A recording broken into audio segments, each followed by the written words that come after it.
L'art à l'écoute, ce sont de brèves incursions dans l'histoire de l'art proposées par des mots et des arts, histoire de voir ou de revoir quelques grandes œuvres. Aujourd'hui, Paul Cézanne.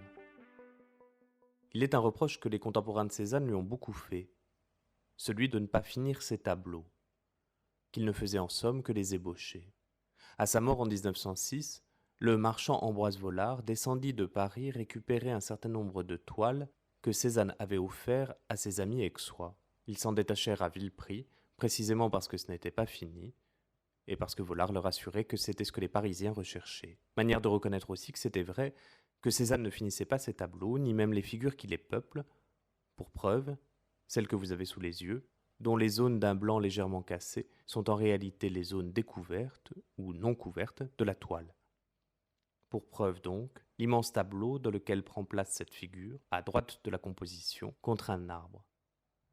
Un tableau en chantier depuis 1894 au moins, et dont on ne sait pas, justement, s'il était fini lorsque Cézanne mourut en 1906. 12 années au moins pour ne pas terminer une œuvre, certes de dimension imposante, mais d'autres y réussirent avant lui. C'est donc qu'il doit y avoir une bonne raison à cela, si l'on écarte les mauvaises.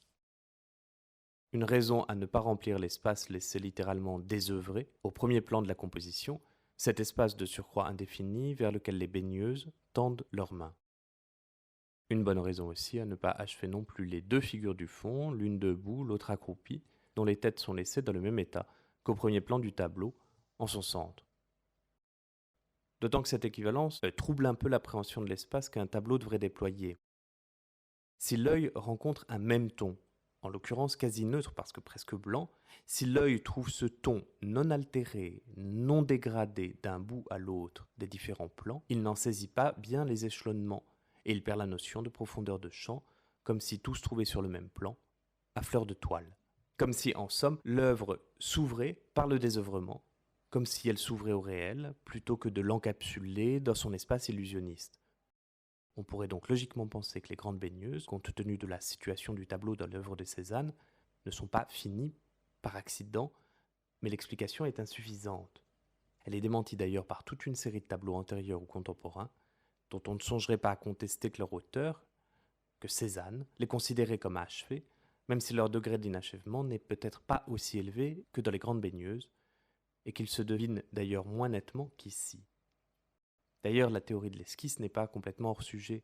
On connaît par exemple deux versions de l'autoportrait au melon du milieu des années 1880. Et la première a toutes les chances d'être l'esquisse de la suivante, qui présente quant à elle tous les signes d'une peinture finie, close sur elle-même. Et il paraîtrait assez invraisemblable que l'ordre de réalisation soit inversé, que Cézanne ait d'abord fait un portrait fini et qu'il ait ensuite réalisé une version moins finie, même si elle apparaît plus ouverte. C'est improbable, et pourtant c'est bien la direction que suit sa peinture, toute sa peinture, à partir des années 1880 justement, alors que Cézanne a passé la quarantaine et qu'il est désormais un peintre qui connaît son métier. À preuve, cet autoportrait de quelques années postérieures, qui semble posséder un statut intermédiaire dans l'évolution que l'on décrit. Exécuté d'après un autoportrait de Rembrandt conservé au musée du Louvre, il présente lui aussi les apparences d'une œuvre finie, du moins en ce qui concerne la figure. Un détail jette cependant le doute. Au sommet de son crâne, on aperçoit que les deux traits qui partent des côtés de la sphère ne se rejoignent pas en leur sommet pour former une ligne de contour qui fermerait la tête et avec elle la figure tout entière. Bon, après tout, on peut se dire que les deux traits en question représentent les cheveux du peintre et qu'étant donné sa calvitie, il est assez logique qu'il s'interrompt pour laisser son crâne dégarni. Le doute est alors levé par le réalisme, même si l'on n'est toujours pas certain que ce soit une bonne raison. D'autant moins si l'on regarde à présent cette autre figure, féminine quant à elle, dont les boucles du chignon ne se referment pas là non plus sur elle-même. Or, on ne peut pas soupçonner qu'il manque des cheveux à Hortense Fiquet, ancien modèle professionnel devenu officiellement Madame Cézanne en 1886.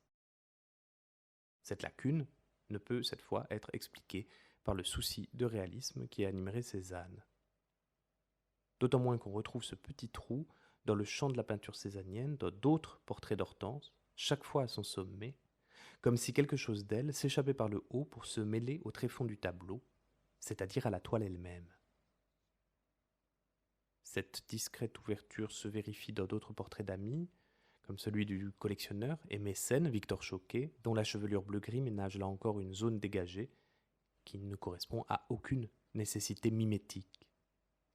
Ce dégagement de la peinture, l'absence de nécessité relative à l'imitation du réel est plus visible encore dans la figure de Joachim Gasquet, ce proche de Cézanne, qui lui confia l'essentiel de ses propos sur l'art et que Gasquet publia après la mort du peintre en 1921.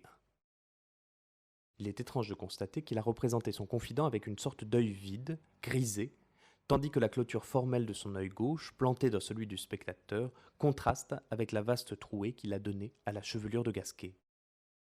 Le père de Joachim, Henri Gasquet, ancien camarade d'école de Cézanne, est coiffé d'un chapeau feutre qui interdit apparemment une telle découverture, sauf à la reporter au chapeau précisément, comme dans l'esquisse de l'autoportrait au melon que l'on a vu auparavant. C'est aussi le cas dans l'un des derniers portraits réalisés par Cézanne, avec son ultime modèle, le jardinier Vallier. Le faîte de son chapeau de paille est en effet lui aussi laissé blanc, comme une petite tache coiffant son couvre-chef. La date et la forme de cette zone réservée rappellent celle de la figure debout à l'arrière-plan des grandes baigneuses, comme si les deux figures évoluaient dans les mêmes marges, les mêmes parages, de l'indéfini.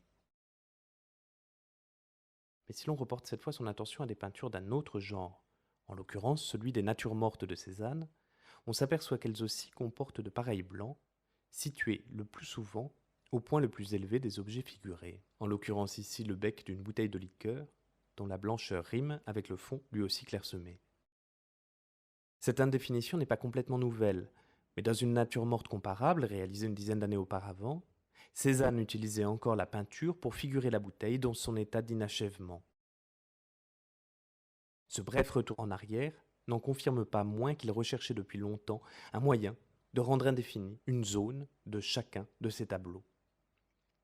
Cet aspect singulier éclaire rétrospectivement certains de ses tableaux les plus anciens, comme cette nature morte à la bouilloire de 1867, dont les couleurs ne sont pas encore aussi franches que celles des années 1880-1890.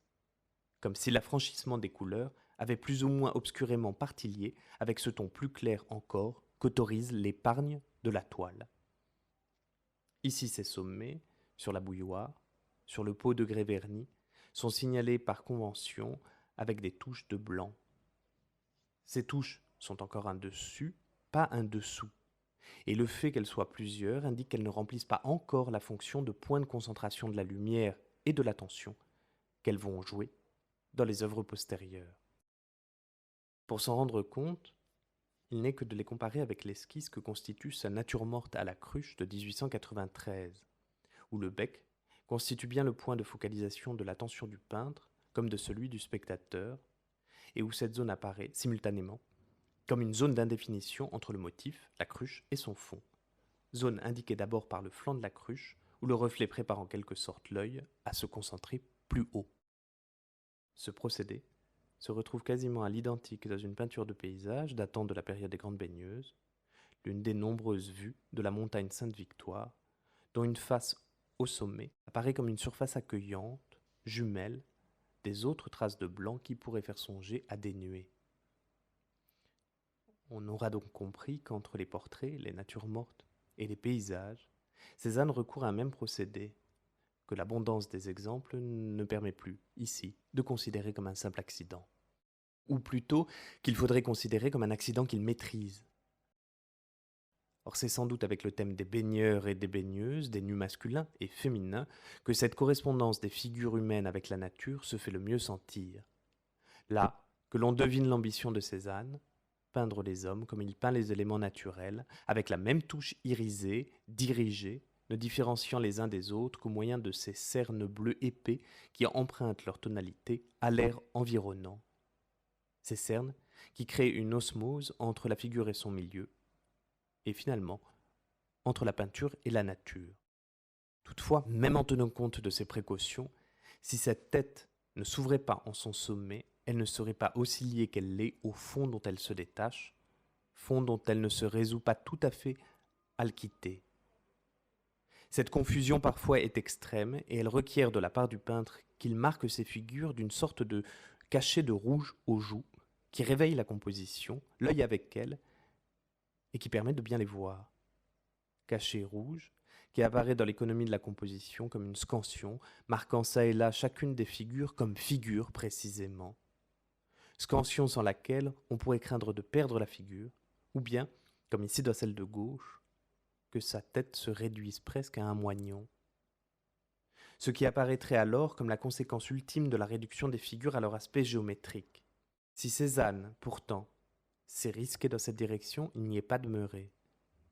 Ça aurait été sinon confondre l'ouverture à l'extrême fermeture, à une tête repliée sur elle-même et privée dès lors de correspondance avec son milieu. Cette correspondance, Cézanne l'a voulue harmonieuse. Il a voulu que sa peinture apparaisse comme une harmonie parallèle à la nature. Ce sont ces mots, une harmonie parallèle à la nature. Pour y parvenir, il fallait que les tons du ciel, leur modulation, que tout cela fût formé des mêmes couleurs que les corps des hommes ou que des arbres. Il fallait que, grâce à sa peinture et à travers elle, on comprenne que la branche, venue d'un arbre, revient aussi au ciel et s'y confond. Au point que si l'on ne sait où elle commence, on ne peut qu'imaginer où elle se prolonge sans nécessairement se terminer. Il fallait enfin qu'en descendant de la branche vers son tronc et vers la terre, on rencontre, sans surprise, une figure humaine, que l'on comprenne ce que cela veut vraiment dire qu'un corps s'adosse à celui d'un arbre. Il fallait que l'on trouve dans les tons d'une figure et ceux du ciel, ceux de l'arbre, et ceux de la terre sous eux. Il fallait enfin que l'on voie la toile qui les supporte, non pas pour rompre le charme, mais afin de montrer que des dessous au dessus, tout était lié, pareillement. Il fallait donc que l'œuvre reste un peu désœuvrée pour qu'elle parût naturelle, qu'elle soit ouverte pour en saisir les affinités avec le monde qu'elle figure, et surtout, qu'elle ne soit pas finie, afin que l'on comprenne qu'elle ne voulait rien d'autre que suivre le mouvement de la nature, indéfiniment.